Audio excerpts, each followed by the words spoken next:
Christian tradition says there are 4 Gospels. Archaeologists say there are more, many more, hidden and banned by the early church. What is in these newly discovered scriptures, and why were they forbidden for centuries?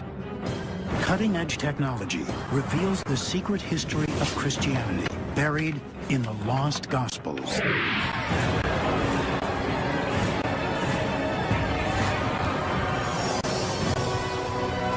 The Bible. It is sacred scripture to billions, full of miracles and mysteries. Yet new breakthroughs in technology suggest that the fantastic tales and miracles have a basis in fact. Can science reveal the truth behind the Bible's greatest mysteries?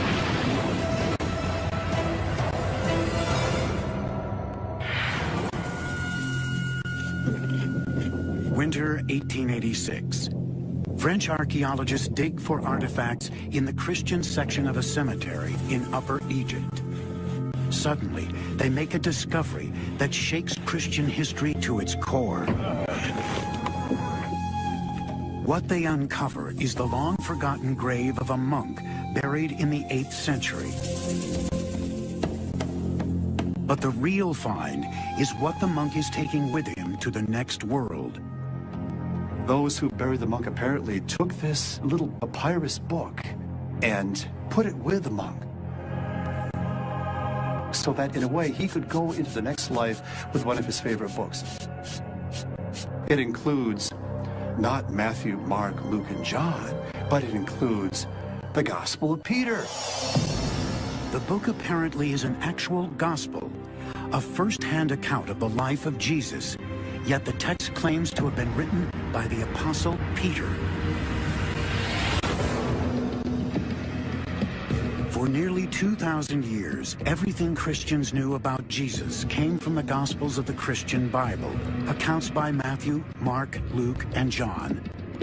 Could this be an actual lost account of the life of Jesus, written by Simon Peter, the hand-picked leader of the apostles? The discovery set off shockwaves throughout the world of biblical scholarship, and that shockwave continues as new Gospels, lost Gospels, emerge from numerous archaeological digs. The Gospel of Thomas, the Gospel of Mary Magdalene, and even the Gospel of Judas. The discovery of the lost Gospels also reveals a secret battle, now forgotten, but once vital. A battle for the soul of Christianity. On the one side is a devout group calling for a direct spiritual relationship with God, with their own set of Gospels. On the other side, a growing hierarchy of Orthodox Christianity that accepts only 4 Gospels. The result of this battle would determine the future of Christianity.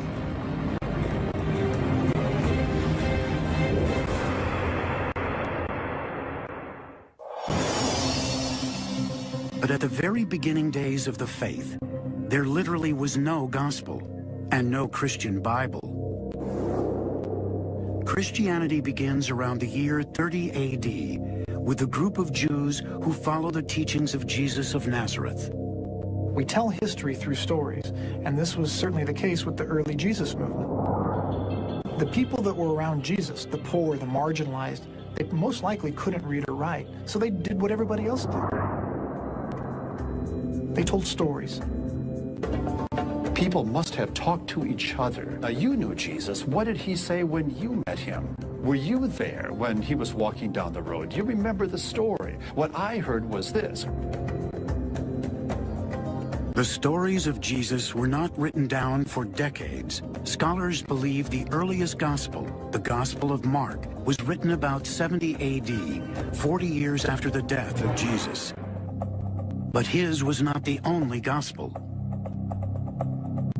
By the year 200 AD, there were not just the 4 Gospels. There may have been as many as 50. They bore titles like the Gospel of Philip, the Gospel of the Hebrews, and the Revelation of Peter. Some of these books were mentioned by ancient writers, but until recently, these Gospels had all disappeared.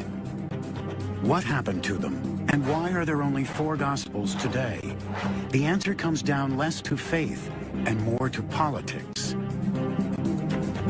The Bible didn't fall out of the sky. The Bible was finally put together by Christian thinkers who represented a particular point of view. The surprising fact is that the Christian Bible as we know it didn't really emerge until 300 years after the death of Jesus. And the man who determined the content of the Christian Bible had a powerful agenda that had little to do with religion.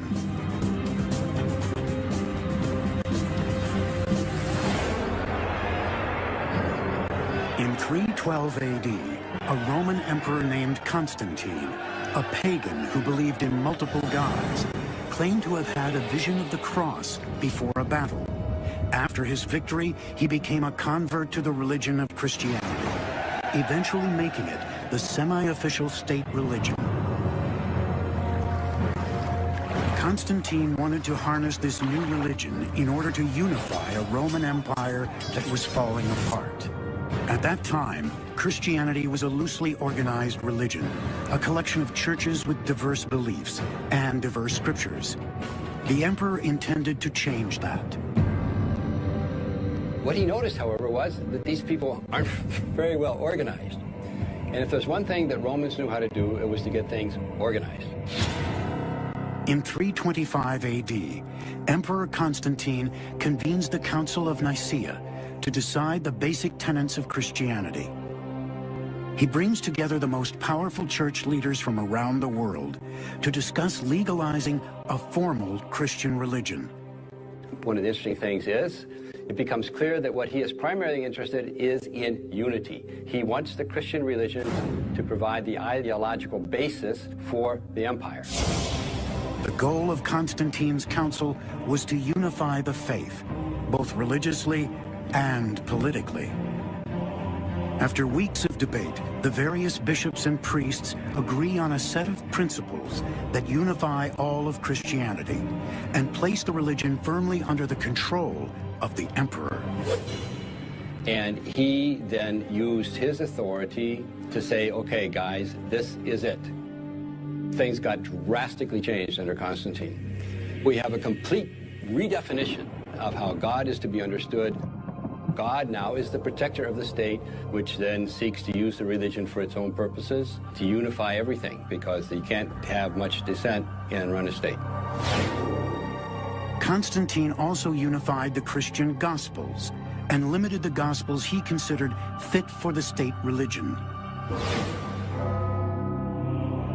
Though the Nicene Council did not officially decide on the content of the Christian Bible, Constantine made it clear which Gospels he considered acceptable. He commissioned the creation of 50 copies of a Christian Bible, which contained only the Gospels of Matthew, Mark, Luke, and John. What happened to the other Gospels? In 382 AD, another church council literally banned Christians from reading them. Under the Christian Emperor Theodosius, all other Gospels were considered heresy, were banned or buried, their owners arrested, and sometimes killed. There were all these other texts that real believing Christians loved.